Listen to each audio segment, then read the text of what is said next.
বিপ্লৱী হ'ল সেইবিলাক মানুহ যিবিলাকে আমাৰ নিচিনাকে অকল সাধাৰণ আন্দোলনবিলাক কৰি নাথাকে। আমাৰ আঞ্চলিকৰ প্ৰেচিডেণ্টে কৈছে, ৰাইজৰ দলৰ কৈছে যে তেখেত এজন সংগ্ৰামী, কিন্তু এজন বিপ্লৱী অকল সংগ্ৰামী নহয়। এজন বিপ্লৱী হ'ল যিটো ব্যৱস্থা চলি আছে আমাৰ দেশৰ, আমাৰ যিটো ৰাষ্ট্ৰ ব্যৱস্থা বুলি কয়, সেই ৰাষ্ট্ৰ ব্যৱস্থাটো ভাঙি চিঙি, সেই ব্যৱস্থাটো ভাঙি এটা নতুন ব্যৱস্থা, নতুন মানে কেনেকুৱা ব্যৱস্থা যে প্ৰত্যেকজন মানুহৰ ভিতৰত থকা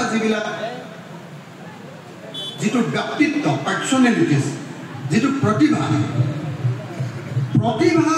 এটা সম্পূৰ্ণৰূপে বিকাশ কৰিব পৰা এখন নতুন সমাজ বনাব পাৰে।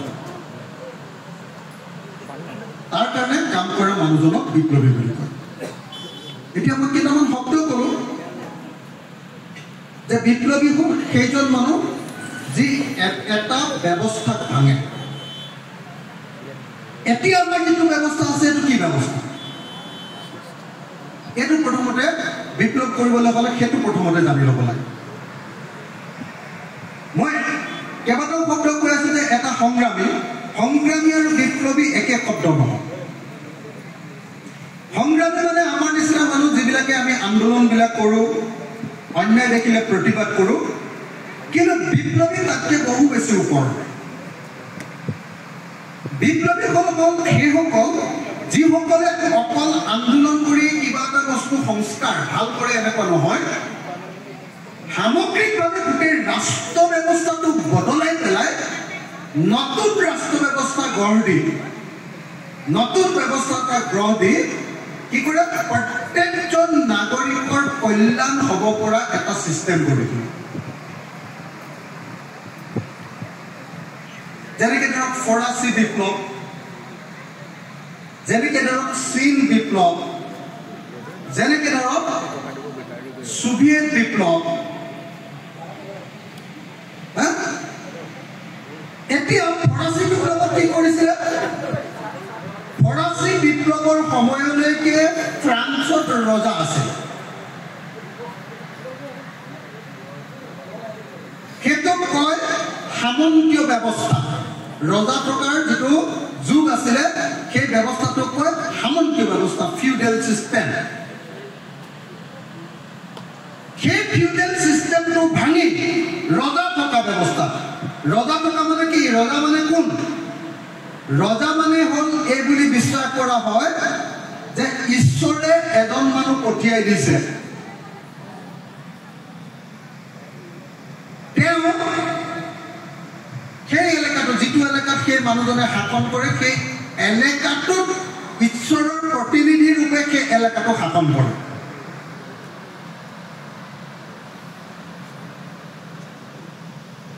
আৰু তেওঁৰ ইচ্ছাই, সেই ৰজাজনৰ ইচ্ছাই সেইখন ৰাজ্যৰ আইন। ৰজাজন পুৰুষানুক্ৰমে, মোৰ দেউতা যদি ৰজা তেতিয়াহ'লে মই ৰজা হ'ম, মোৰ ল'ৰা ৰজা হ'ব, তাৰপিছত মোৰ নাতি ৰজা হ'ব।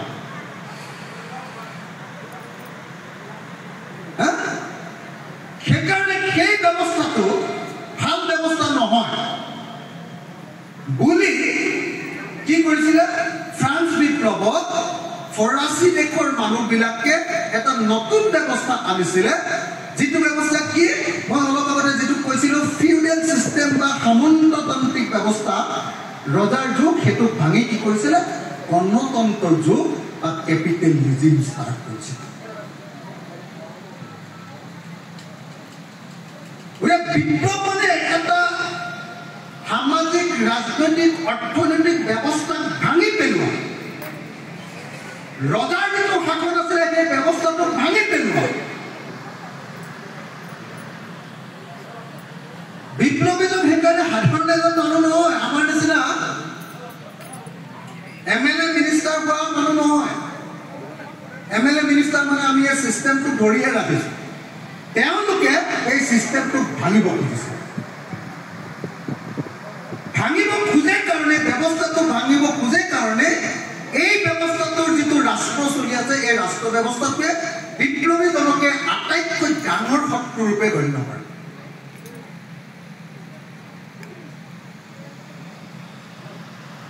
বিষ্ণুবাদ আপোনালোক সকলোৱে জানে কেইবাৰ জেল খাইছে কি কৰিছিলে মই এটা এটাকে দেখুৱাম আপোনালোকক এতিয়া ৰাছিয়াৰ বিপ্লৱ আপোনালোকে চাব দেই ফ্ৰান্স বিপ্লৱে কি কৰিলে ৰজাৰ ব্যৱস্থাৰ ঠাইত গণতান্ত্ৰিক ব্যৱস্থা তাৰমানে কি যে আগতে পুৰুষানুক্ৰমে শাসন কৰাৰ ব্যৱস্থা আছিল য'ত এজন ৰজাই গোটেই মাটিৰ মালিক তেওঁ কথাটোৱে আইন আছিলে সেইটো ভাঙি দিলে এতিয়া যেতিয়া গণতন্ত্ৰ আহিলে এতিয়া কোনো ৰজাৰ পুতেক ৰজা নহয় যোনে ইলেকশ্যনত উঠি জিকিব পাৰিব তেওঁহে শাসক গণতন্ত্ৰ এই ব্যৱস্থাটো ভাঙি আগতে গোটেই সম্পত্তিবিলাকৰ মালিক আছিলে এজন ৰজা পুঁজিবাদৰ আকৌ সেইটো নহয় পুঁজিবাদত আকৌ সম্পত্তিৰ মালিক বিভিন্ন মানুহজন হ'ব পাৰে বিভিন্নজন মানুহ সম্পত্তিৰ মালিক হ'ব পাৰে পুঁজিবাদে কেতিয়াও বিশ্বাস নকৰে যে সেই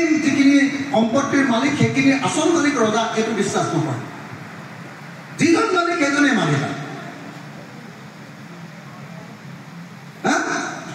কিন্তু পুঁজিবাদৰ এই ব্যৱস্থাটো আকৌ বহু দিনৰ পাছত পুঁজিবাদ যেতিয়া আহিলে গণতন্ত্ৰ যেতিয়া আহিলে তেতিয়া মানুহে বিশ্বাস কৰে এইটোতো বৰ ভাল ব্যৱস্থা নহয় ইয়াতচোন কিছুমান মানুহৰ হাতত ধেৰ সা সম্পত্তি থাকে কিছুমানৰ হাতত একদম কিছুমান একেবাৰে দুখীয়া হৈ থাকিব লাগে ব্যৱস্থাটো কেনেকুৱা পুঁজিবাদত কি কয় ধৰক এটা আমাৰ চাহ ফেক্টৰী এটা চাপোজ আমাৰ ইয়াত বুজিব পৰা আপাৰ আছামত বুজিব পৰা ইণ্ডাষ্ট্ৰিয়েলাইজেশ্যনটো বুজিব পৰা বস্তুটো ধৰক চাহ বাগিচাৰ ফেক্টৰী চাহ বাগিচাৰ ফেক্টৰীটোৰ এজন মালিক থাকে তেওঁ গোটেইটো মালিক চাহ বাগিচাৰ ফেক্টৰীটোত বহুত মেনেজাৰ টেনেজাৰ মহৰী চহৰী থাকে আৰু বহুত কিবা কিবি কৰা হয় সেইটো হ'ল অৰ্গেনাইজেশ্যনটো চাহ বাগিচাৰ ফেক্টৰীটো আৰু চাহ বাগিচাত কাম কৰিবৰ কাৰণে মালিকে পইচা দি অনা লেবাৰ চাৰিটা বস্তু থাকে লেণ্ড লেবাৰ কেপিটেল অৰ্গেনাইজেশ্যন এই চাৰিটা বস্তু থাকে কেপিটেলিজম এই চাৰিটা বস্তু কাৰ হাতত কোন মালিক তাৰ এই চাৰিটা বস্তু লেণ্ড লেবাৰ কেপিটেল আৰু অৰ্গেনাইজেশ্যন এই গোটেইকেইটাৰ মালিক আকৌ এটাই মালিকটো পুঁজিপতি এতিয়া তাত কাম কৰা যিখিনি লেবাৰ মানুহ সেই লেবাৰ মানুহখিনিয়ে গোটেই দিনটো কাম কৰি তাত কি কৰে দিনটোৰ কাৰণে এটা হাজিৰা পায় তাত কাম কৰা মহৰী বা কেৰাণী বা একাউণ্টেণ্ট বা মেনেজাৰজনে এটা দৰমহা পায় তেওঁলোকতকৈ ভাল অৱস্থা আপোনালোকে তেওঁলোকক মিডল ক্লাছ বুলি ধৰি ল'ব পাৰে তেওঁলোকক যদি শ্ৰমিক বুলি সৰ্বহাৰা বুলি ধৰিলে তেওঁলোকক মিডল ক্লাছ বুলি ধৰি ল'ব পাৰে আৰু তাৰ ওপৰত পুঁজিপতিজন মালিক এতিয়া গোটেই বাগানখনত যিমান উপাৰ্জন হ'ব ধৰক বছৰত 5 কোটি টকা উপাৰ্জন হ'ব তাৰে 3 কোটি টকা লেবাৰক দিওঁতে মেনেজাৰক দিওঁতে মেচিনত খৰচ কৰোঁতে ইলেক্ট্ৰিচিটি খৰচ কৰোঁতে এইবিলাকত গুচি গ'ল 3 কোটি টকা আৰু বাকী যি 2 কোটি টকা থাকিলে সেই 2 কোটি টকাৰ মালিক এজন মানুহ হ'ল পুঁজিপতিজন তাত কাম কৰা লেবাৰজনে গোটেই বছৰটোত পালে কিমান চাহ বাগিচাখনত আজিৰ দিনটোত 250 টকাকৈ এদিনৰ হাজিৰা দেওবাৰটো নাপায় 6টা দিন পায় 250 টকাকৈ 6 দিনত কিমান কিমান হ'ব 1500 টকা ন এমাহত 3000 টকা দৰমহা পাব 3000 6000 টকা দৰমহা পাব হয় নে 6000 হ'বনে 250 ইনটু 26 দিন পাই দিছোঁ কিমান হ'ব 250 ইনটু 26 দিন কিমান হ'ব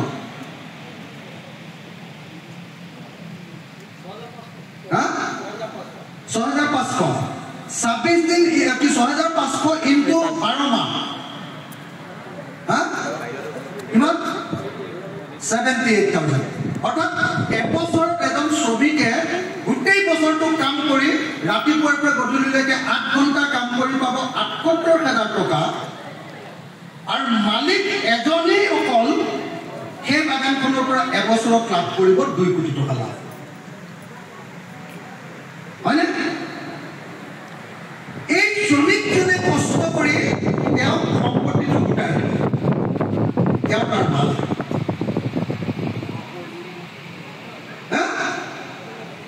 তো এতিয়া এই শ্ৰমিক মালিক আৰু তাৰ মাজৰ কৰ্মচাৰী বুঝছেনে শ্ৰমিক মালিক আৰু কৰ্মচাৰী শ্ৰমিকজনে সদায় কি কৰে মোৰ হাজিৰা কম হৈছে নহ'ব প্ৰথমতে দৰখাস্ত দিয়ে প্ৰথমতে মেনেজাৰক কয় প্ৰথমতে মালিকক কৈ ৰিকুৱেষ্ট কৰে নহয় তাৰপিছত মেমৰেণ্ডাম দিয়ে নহয় তাৰপিছত ধৰ্ণা দিয়ে নহয় তাৰপিছত কি কয় কাম নকৰি যে বহি থাকে কি বুলি কয় হৰতাল কৰে হয়নে হৰতাল কৰে এনেকে গৈ থাকে এদিন এনেকুৱা পৰ্যায় আহি যায় যে নাই আমি আৰু বাগান চলাবলৈ নিদিওঁ আমি গোটেই মানুহে নন কপাৰেশ্যন কৰিম আৰু দৰকাৰ পৰিলে আমি বাগানখন শ্ৰমিকবিলাকৰ হাতলৈ লৈ ল'ম এইটো হ'ল বিপ্লৱী প্ৰক্ৰিয়া ইয়াত অকল বাগানখনৰ মালিকী স্বত্ব নহয় যিবিলাক বিপ্লৱী আছে বাগানখনৰ মালিকী স্বত্ব যেনেকৈ ৰাইজৰ হাতলৈ আনিব খোজে ঠিক তেনেকে গোটেই ৰাষ্ট্ৰ ব্যৱস্থা বুলি ক'লে কি বস্তু থাকে ৰাষ্ট্ৰ এখন ৰাষ্ট্ৰত কি বস্তু থাকে কি থাকে ৰাষ্ট্ৰ এখনৰ মূল বস্তু কি পাৰ্লিয়ামেণ্ট এক্সিকিউটিভ লেজিসলেটৰ মানে পাৰ্লিয়ামেণ্ট লেজিসলেটৰ এক্সিকিউটিভ আৰু কি জুডিচিয়াৰী আৰু কি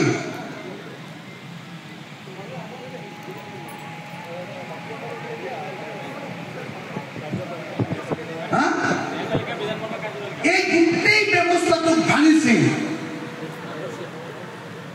নতুন এটা ব্যৱস্থা গঢ়ি তুলিবৰ কাৰণে যিবিলাকে যুদ্ধ কৰে সংগ্ৰাম কৰে সেই মানুহবিলাক বিপ্লৱ এতিয়া বিষ্ণুৰাভাই বিপ্লৱী বুলি ক'লো কি কাৰণে ক'লো বিষ্ণুৰাভাই বিপ্লৱী বুলি ক'লো কি কাৰণে ক'লো তেওঁ কি কৰিছিলে তেওঁ এটা পাৰ্টিত জইন কৰিছিলে সেই পাৰ্টিটোৰ নাম আছিলে revolutionary communist party of India revolutionary communist party of India RCPI revolutionary communist party of India বিশ্বাস কৰিছিলে যে আমাৰ যিটো পুঁজিবাদী ব্যৱস্থা ভাৰতৰ ব্ৰিটিছবিলাকৰ শাসনৰ সময়ৰ পৰাই আৰম্ভ হৈছিলে সেই সংগ্ৰাম সেই পুঁজিবাদী ব্যৱস্থাটো আকৌ উপনিৱেশিক ব্যৱস্থা আছে পুঁজিবাদৰ এটা বস্তুৰ নাম হ'ল উপনিৱেশ সেই উপনিৱেশ ব্যৱস্থাটো ভাঙি লৈ জনতাৰ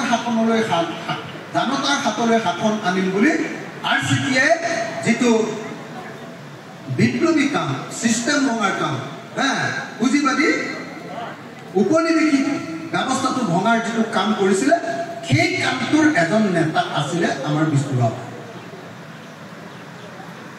গতিকে বিপ্লৱী হ'বৰ কাৰণে এনেকুৱা নহয় যে অকল মানুহজনৰ মনটো বিপ্লৱী হ'ব আৰু মানুহজনে বিপ্লৱীৰ কথা কৈ থাকিব বিপ্লৱী হ'বৰ কাৰণে তেওঁ বিপ্লৱটোক সাকাৰ কৰিবৰ কাৰণে সেইটো কাৰ্যকৰী কৰিবৰ কাৰণে এটা পাৰ্টি তৈয়াৰ কৰিলে বিপ্লৱী পাৰ্টি সেই পাৰ্টিটোৱে চিষ্টেমেটিকেলি বৰ্তমান থকা যিটো ৰাষ্ট্ৰ ব্যৱস্থা সেই ৰাষ্ট্ৰ ব্যৱস্থাটো কেনেকুৱা তাক বুজি ল'লে তাৰ থিয়ৰি থাকিব সেই ৰাষ্ট্ৰটো আৰু ভঙাৰ ৰাস্তাটো কি হ'ব তাৰ থিয়ৰি থাকিব আৰু ভাঙি কেনেকুৱা ৰাষ্ট্ৰ ব্যৱস্থা কৰিব তাৰ থিয়ৰি থাকিব আৰু সেই থিয়ৰিবিলাকৰ ভিত্তিত প্ৰেক্টিচ কৰিবৰ কাৰণে তেওঁলোকে আগবাঢ়িছে সেইটোৱে হ'ল বিপ্লৱ আপোনালোকে মন দিছেনে নাই মই নাজানো অকণমান সময়ৰ কাৰণে মই এইকেইটা কথাই খালি কৈ যাব খুজিছিলোঁ যে শংকৰদেৱ এজন বিপ্লৱী আছিল কিন্তু শংকৰদেৱৰ যিটো বিপ্লৱী সত্তা আছিলে সেইটো এনেকুৱা নাছিলে যে সেই সময়ৰ যিটো সামন্তীয় বা দাসত্বৰ যুগ আছিলে সেই দাসত্বৰ যুগটো এটা ব্যৱস্থাগত পৰিৱৰ্তন আনিছিলে এনেকুৱা নহয়, তেওঁ ৰাজনৈতিকভাৱে ব্যৱস্থাটোৰ পৰিৱৰ্তন আনিছিলে এনেকুৱা নহয়, তেওঁ ধৰ্মীয় ব্যৱস্থাটোৰ সেই সময়ৰ পৰিৱৰ্তন আনিছে। সেইকাৰণে মধ্যযুগৰ এজন বিপ্লৱী সত্তা হিচাপে আমি শংকৰদেৱক অসমৰ, যদি কোনোবাই মোক সোধে যে অসমৰ প্ৰথমজন বিপ্লৱীনো কোন বুলি ক'লে মানে মই ক'ম যে শংকৰদেৱে হ'ব।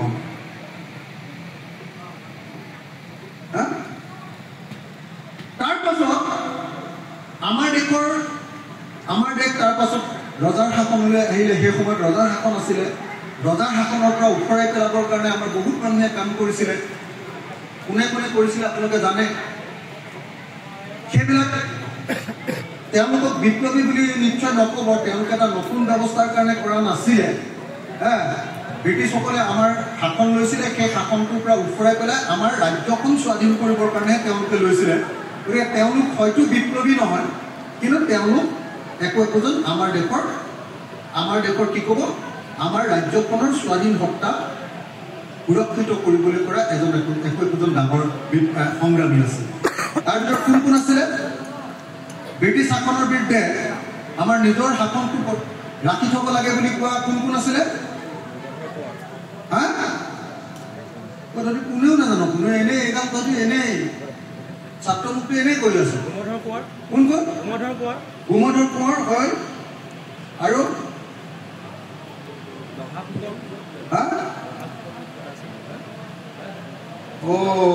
তই নাজানা? মানে সেইবিলাক ভাৰতৰ স্বাধীনতা আন্দোলনৰ আছিলে। কিন্তু প্ৰথমতে নিজৰ ৰাজ্যখন কোনোপধ্যে ব্ৰিটিছৰ হাতত নিদিওঁ বুলি যিসকলে যুঁজিছিল,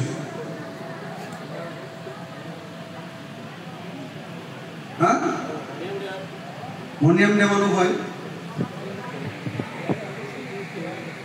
মানে এইটো হ'ল তেওঁলোকে আমাৰ, কিন্তু এওঁলোকক আমি বিপ্লৱী বুলি ক'ব নোৱাৰোঁ। এওঁলোকে এটা নতুন ব্যৱস্থাৰ কাৰণে যুঁজ কৰা নাছিলে। তেওঁলোকে আমাৰ দেশখন বেলেগে কাঢ়ি লৈ লৈছে ব্ৰিটিছে, তেওঁলোকৰ পৰা নিজে দেশত স্বাধীনতা ৰক্ষা কৰিব খুজিছিলে। গতিকে তেওঁলোক স্বাধীনতা সংগ্ৰাম, গণতন্ত্ৰ স্বাধীনতা সংগ্ৰাম, শোষণ কৰাৰ স্বাধীনতা সংগ্ৰাম। কিন্তু বিপ্লৱী কোন? ভাৰতৰ স্বাধীনতা আন্দোলনৰ এই সময়খিনিতে বিপ্লৱ কৰিছিলে কোনে কোনে? তাৰ ভিতৰত আমাৰ অসমৰ বিষ্ণু ৰাভা, খগেন বৰবৰুৱা, আৰু কোন কোন? পান্নালাল দাসগুপ্তা, কোন কোন আছিলে?